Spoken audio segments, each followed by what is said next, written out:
اور تم نے اسے جھٹلا دیا ہے۔ میرے پاس وہ چیز نہیں ہے جسے تم جلدی مانگ رہے ہو۔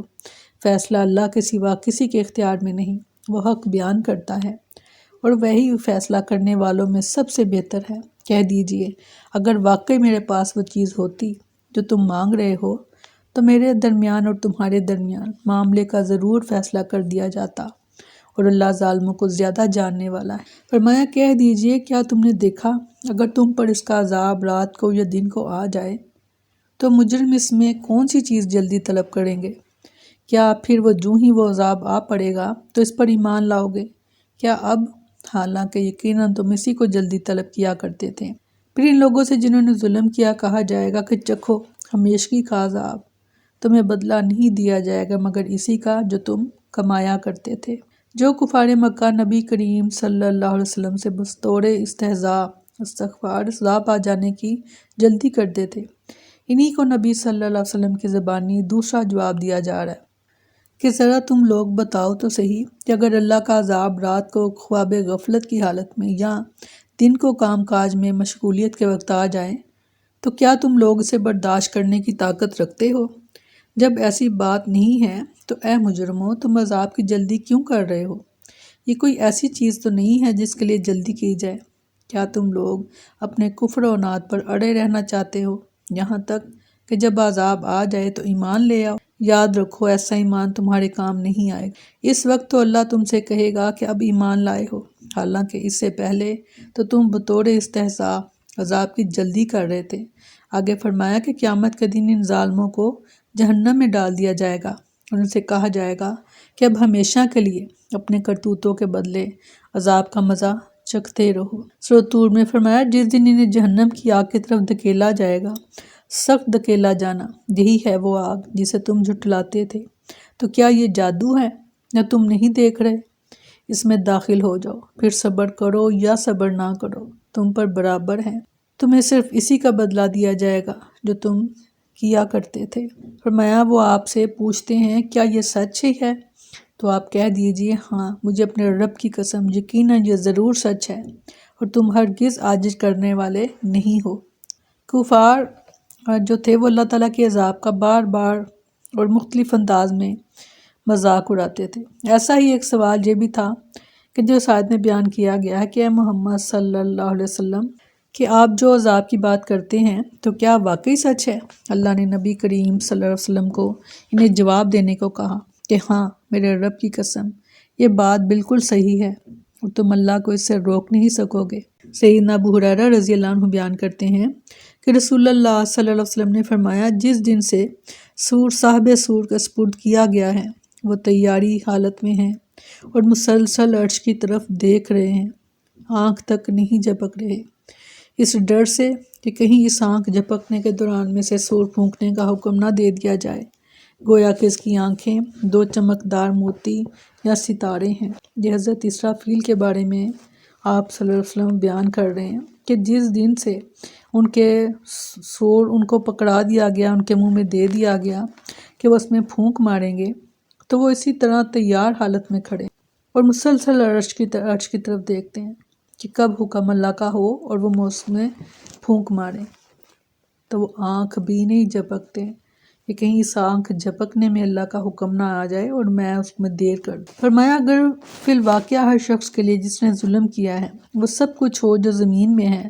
تو وہ اسے ضرور فدیے میں دے دیں اور وہ پشیمانی کو چھپائیں گے جب عذاب کو دیکھیں گے اور ان کے درمیان انصاف کے ساتھ فیصلہ کیا جائے گا اور وہ ظلم نہیں کیے جائیں گے۔ ارشاد فرمایا سورۃ رعد میں کہ جن لوگوں نے اپنے رب کی بات قبول کر لی انہی کے لیے بھلائی ہے، اور جنہوں نے اس کی بات قبول نہیں کی اگر واقعی ان کے پاس وہ سب کچھ ہو جو زمین میں ہے اور اس کے ساتھ اتنا اور ہو تو وہ ضرور اسے فدیے میں دے دیں، یہی لوگ ہیں جن کے لیے برا حساب ہے اور ان کا ٹھکانہ جہنم ہے اور وہ برا ٹھکانہ ہے۔ فرمایا سن لو آسمانوں اور زمین میں جو کچھ ہے اللہ ہی کا ہے، سن لو بے شک اللہ کا وعدہ سچا ہے، اور لیکن ان کے اکثر نہیں جانتے۔ وہی زندگی بخشتا اور موت دیتا ہے اور اسی کی طرف تم لوٹائے جاؤ گے۔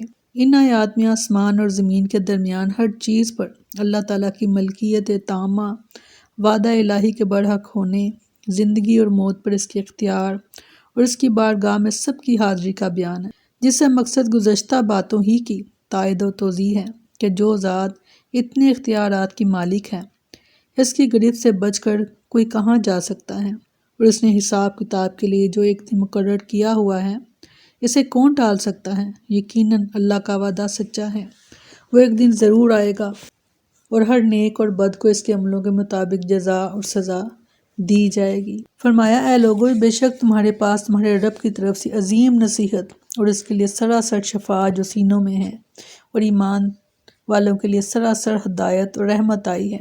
اس آیت میں قرآن کریم کی 4 صفات بیان کی گئی ہیں۔